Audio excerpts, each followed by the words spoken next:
বনের মাঝের আলো। গভীর জঙ্গলের ভেতর, যেখানে সূর্যের আলো ভয়ে ঢুকতে চায় না, সেখানে প্রতি পূর্ণিমায় একটা সাদা আলো ভেসে ওঠে। গ্রামবাসীরা বলে, ওটা কোনো আলো নয়, সে সাদা লম্বা চুল, ফ্যাকাসে মুখ, আর বাতাসে ভাসমান সাদা পোশাক। সে মাটিতে হাঁটে না, মনে হয় মাটি তাকে ছুঁতেও সাহস পায় না।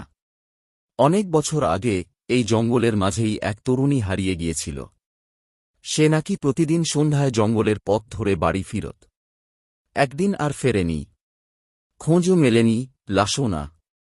তারপর থেকেই যেই রাতের বেলা ওই পথে যায়, সে দূর থেকে কাউকে দেখতে পায়।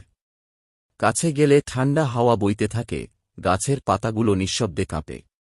আর তখনই সে সামনে আসে, চোখে গভীর কষ্ট, মুখে কোনো রাগ নেই, শুধু অপেক্ষা।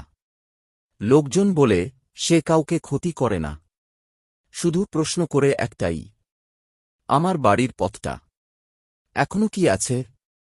যে উত্তর দিতে পারে না, সে নাকি সারা জীবন ওই প্রশ্নটা ভুলতে পারে না। আর যে উত্তর দেয়, সে আর কোনোদিন জঙ্গলের ধারে যায় না। কারণ সে জানে, কিছু আত্মা প্রতিশোধ নয়, শুধু পথ খোঁজে।